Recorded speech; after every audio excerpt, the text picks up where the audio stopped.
Hi everybody, this is Sherry with upperdowntherebeautiful.blogspot.com. Yesterday I showed you some of the flowers that I had made, and I had some requests to show you exactly how I did them. And I completely understand, I'm a more visual person too, and so I gathered up the flowers that I had been given. This is what they start out looking like. This is the smaller one with the organza, and this is the bigger one that we are going to have to cut down. And you can see, I hope you can see here, the profile and how much thicker, higher these ones are than the ones that I've made. So what we're going to do is we're going to start by taking these apart. And you just flip them over and pull the little green thingy there off. And then you pull your petals out from there. And then there's a little plastic thing, clear plastic, and then you pull the little stem part out. Now for this one, right now, all we need is the one piece. So I'm going to pull that out off the bottom, and I'll keep this. I can take it apart the rest of the way because I'm going to use those to make more. And I just flip them over there, and another clear thing in the center, and then that's the last part, and those all go over to the side. So what I do is I take the flower with it being flat like it is now, and I put my backing, which is the large flower, on top of it. And that just gives me an idea of approximately about a ½ inch that I need to cut off of each one of these. So I'm going to lay that down, and I put this blue paper down, so hopefully it'll make it easier for you all to see. And then I take my Tim Holtz tonic scissors, and I just kind of weave in and out until I get the shape that I'm looking for, which is similar to the shape of the other flowers. And, you know, again, if once you do it and you put it up and you see that it's still, too big, you can always cut it down more. So, definitely start with less. You can always take off, you can't add on, so. And, it doesn't has to be any particular design. It's just whatever, you want to do. And I like the more rounded, and I try to keep them a little bit more even, but sometimes I go down in further just to give it a little different look. And I definitely try to keep the pieces round. I don't like, to have pointed. Like this one's a little pointed for me. And so then I bring it back up and I lay it on the way it would go. And I check it out and see if it's the length that I think I need. Let's get this centered. And yeah, I think I need to cut off just a little more, which is, no biggie.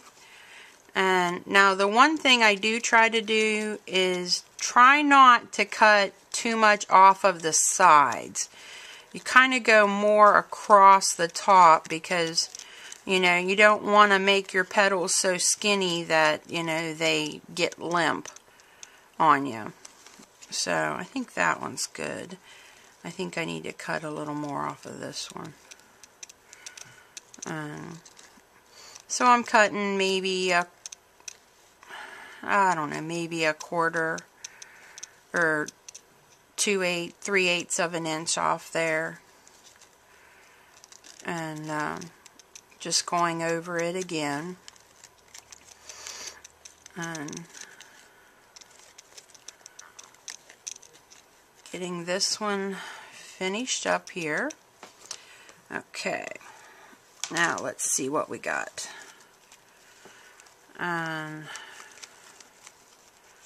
Yeah, that one looks better. See, it's even with the organza, just a little larger than the white layer. Then what I did was I took one and I already collared it with my shimmer mist. And, whoops, I had a button there and dropped it. There it is. Okay, so here's what we do for this. We start by staggering the organza, then the flower, then another piece of organza,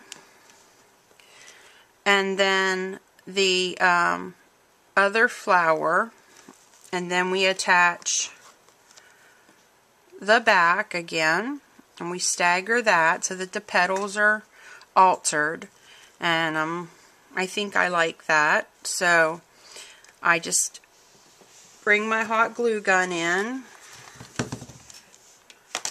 and put down a little hot glue, and now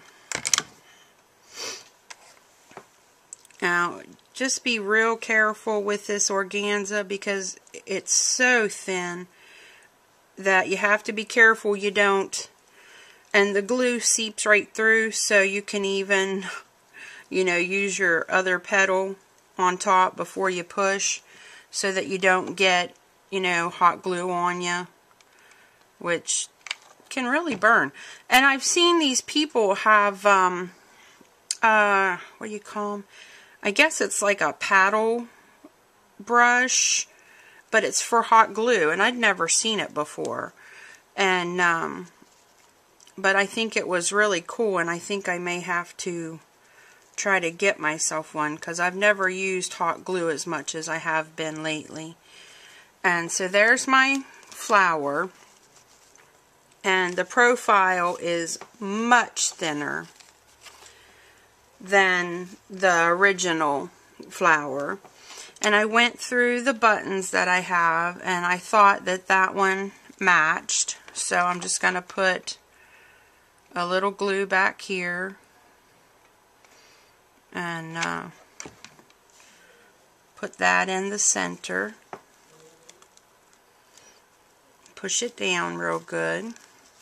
Now, I'm not sure. I have some of these I'm going to keep for altered projects, but some of them I'm going to turn into hair barrettes and turn into pins for, scarves and jackets, because I think once you take all this plastic, look at all this plastic that came. I mean, there's just so much there bulking up the flower that once you take that out, the profile's just so slender, and I think it makes it look extremely elegant. And again, I used my homemade shimmer mist, and I used the same one as I used here. And with the button in the center, you get two completely different looks, and I think they're very pretty. So I just wanted to go ahead and show you all that, because I had been requested and to do it, to show somebody. And I know that, again, I'm a visual person, so things like this, being able to actually see how you cut it down and things like that, really helps me. So I hope this was helpful for you all. Here again are the flowers that I have collared. And now this one, I had a different center in it yesterday when I showed it to you, and I just didn't like the center, and I found this button and I thought it matched better, so I changed it out for that one. So that one is different than what you saw yesterday. But I hope you like them, and I did, if you check on my blog, I put, which is up or down theirbeautiful.blogspot.com, I put the recipe for my homemade shimmer mist, and you know what, let me show you the, see if I can grab real quick.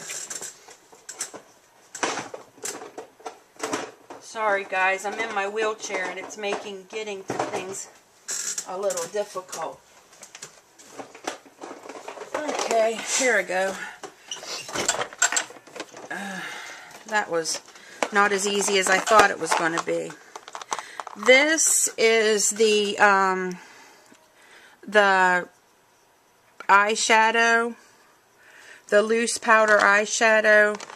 And now this is the NYC brand, and it's from Walmart. But they have other brands of it. I even opened it.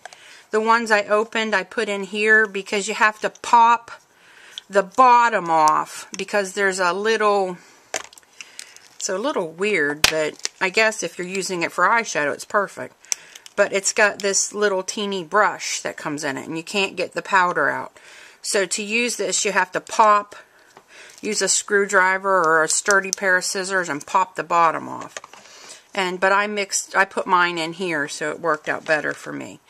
But they have it at the dollar store, and they have it in black and pink and blue and gold and white, and just very, very pretty colors. So this is, and I put, let me think. I have this little teeny, I don't even know what it is. I used to use it when I did ceramics.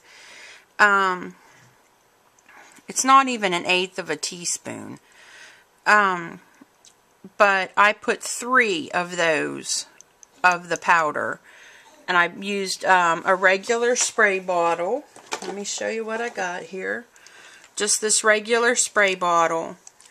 2 teaspoons of hairspray. You can see the pretty color, and it's beautiful. And there it is on the side, what it looks like when it's sprayed on. 2 teaspoons of hairspray, the food coloring, and this one does not have the black ink in it. But you can use your ink refills, so that'll work for you too. But I just wanted to show you all these things so you would all be prepared and have everything you need to make these beautiful flowers. So these are my shrunken flowers, and they started out like that, and they end up looking beautiful like that. So I hope this helps you all. Thank you for visiting me today, and happy crafting. Bye.